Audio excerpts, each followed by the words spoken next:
Assalamualaikum warahmatullahi wabarakatuh. Halo teman-teman, perkenalkan kami dari kelompok 5 Psikologi Belajar. Di sini kami akan membahas tentang teori belajar behavioristik. Namun sebelum itu, mari perkenalan dulu dengan anggota kelompok kami. Ada Nabila Emiamin, Boki Syahrani Syamsa, Syaumeja AS Rumata, Dewi Rizka, Nadia Umi Yunus, dan Dwi Indrawati. Baik teman-teman, kita langsung masuk saja ke materinya. Teori belajar behavioristik. Teori ini merupakan teori belajar memahami tingkah laku manusia yang menggunakan pendekatan objektif, mekanistik, dan materialistik. Sehingga perubahan tingkah laku pada diri seseorang dapat dilakukan melalui upaya pengkondisian. Dengan kata lain, mempelajari tingkah laku seseorang seharusnya dilakukan melalui pengujian dan pengamatan atas tingkah laku yang terlihat, bukan dengan mengamati kegiatan bagian-bagian dalam tubuh. Teori ini mengutamakan pengamatan, sebab pengamatan merupakan suatu hal penting untuk melihat terjadi atau tidaknya perubahan tingkah laku tersebut. Sedangkan belajar adalah upaya untuk membentuk hubungan stimulus dan respon sebanyak-banyaknya. Menurut teori ini, dalam belajar yang penting adalah input yang berupa stimulus dan output yang berupa respon. Stimulus adalah sesuatu yang diberikan guru kepada siswa, sedangkan respon berupa reaksi atau tanggapan siswa terhadap stimulus yang diberikan oleh guru tersebut. Proses yang terjadi antara stimulus dan respon tidak penting untuk diperhatikan karena tidak dapat diamati dan tidak dapat diukur. Yang dapat diamati adalah stimulus dan respon, oleh karena itu, apa yang diberikan oleh guru atau disebut dengan stimulus dan apa yang diterima oleh siswa atau disebut dengan respon harus dapat diamati dan diukur. Kemudian teori behavioristik juga menekankan pada kajian ilmiah mengenai berbagai respon perilaku yang dapat diamati dan penentu lingkungannya. Dengan kata lain, perilaku memusatkan pada interaksi dengan lingkungannya yang dapat dilihat dan diukur. Ciri-ciri teori belajar behavioristik. Teori ini mempunyai ciri-ciri, yaitu yang pertama, aliran ini mempelajari perbuatan manusia bukan dari kesadarannya, melainkan mengamati perbuatan dan tingkah laku yang berdasarkan kenyataan. Pengalaman-pengalaman batin dikesampingkan serta gerak-gerak pada badan yang dipelajari. Oleh sebab itu, behaviorisme adalah ilmu jiwa tanpa jiwa. Yang kedua, segala perbuatan dikembalikan pada refleks. Behaviorisme mencari unsur-unsur yang paling sederhana, yakni perbuatan-perbuatan bukan kesadaran yang dinamakan refleks. Refleks adalah reaksi yang tidak disadari terhadap suatu pengarang.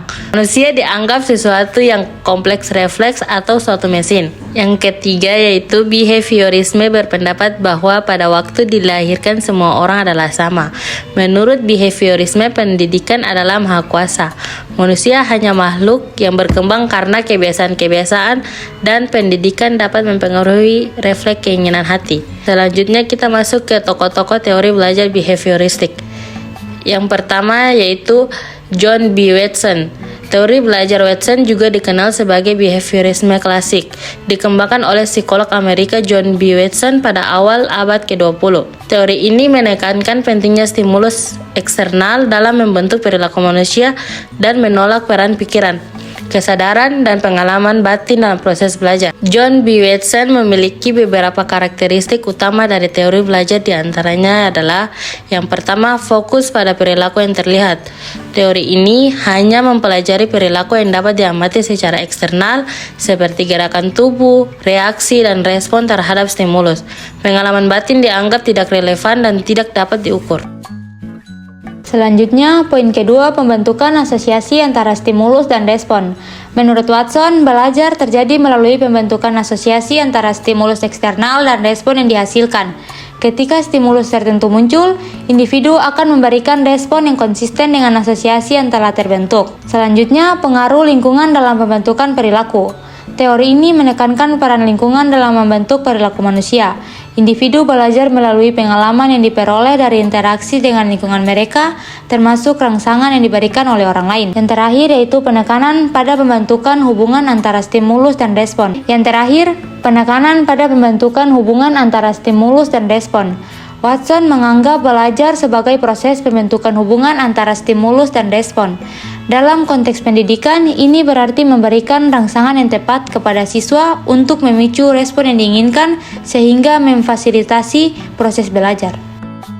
Selanjutnya ada Ivan Petrovich Pavlov. Teori belajar behavioristik Pavlov adalah teori yang lebih mengutamakan perubahan tingkah laku siswa sebagai akibat adanya stimulus dan respon. Nah, belajar dalam teori ini merupakan suatu bentuk perubahan yang dialami siswa dalam hal kemampuannya yang bertujuan merubah tingkah laku dengan cara interaksi antara stimulus dan respon.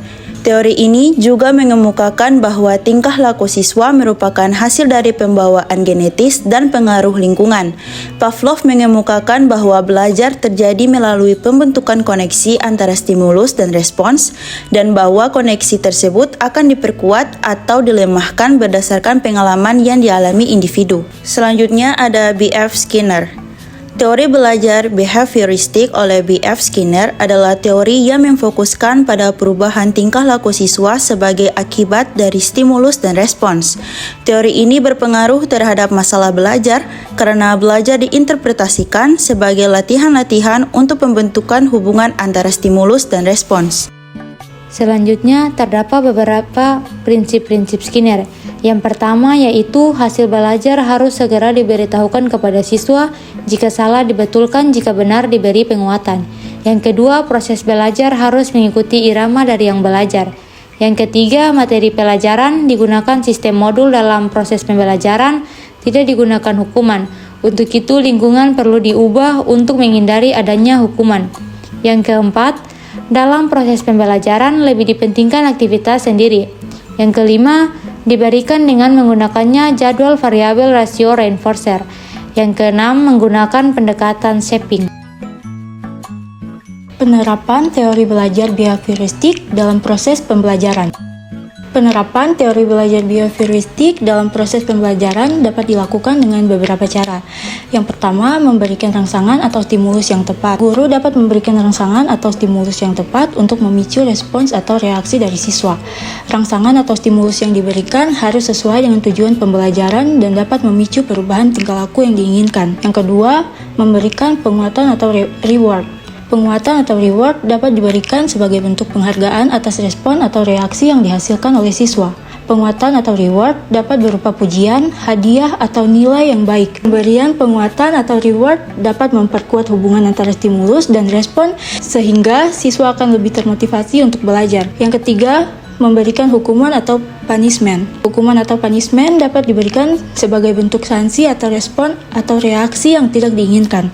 Hukuman atau punishment dapat berupa teguran, nilai yang buruk, atau tindakan disiplin lainnya. Pemberian hukuman atau punishment dapat mengurangi kemungkinan terjadinya respon atau reaksi yang diinginkan di masa depan. Keempat, memberikan umpan balik atau feedback. Umpan balik atau feedback dapat diberikan sebagai bentuk evaluasi atau respon atau reaksi yang dihasilkan oleh siswa. Umpan balik atau feedback dapat berupa pujian, kritik, atau saran perbaikan. Pemberian umpan balik atau feedback dapat membantu siswa untuk memperbaiki respon atau reaksi yang dihasilkan, sehingga dapat mencapai tujuan pembelajaran dengan baik. Dalam penerapan teori belajar behavioristik, guru harus memperhatikan bahwa siswa dianggap sebagai individu yang pasif dan belajar terjadi melalui pembentukan asosiasi antara stimulus dan respons. Oleh karena itu, guru harus memperhatikan stimulus yang diberikan dan respon yang dihasilkan oleh siswa, serta memberikan penguatan atau hukuman yang tepat untuk memperkuat atau mengurangi respon yang dihasilkan. Selain itu, guru juga harus memberikan umpan balik atau feedback yang tepat untuk membantu siswa memperbaiki respon atau reaksi yang dihasilkan.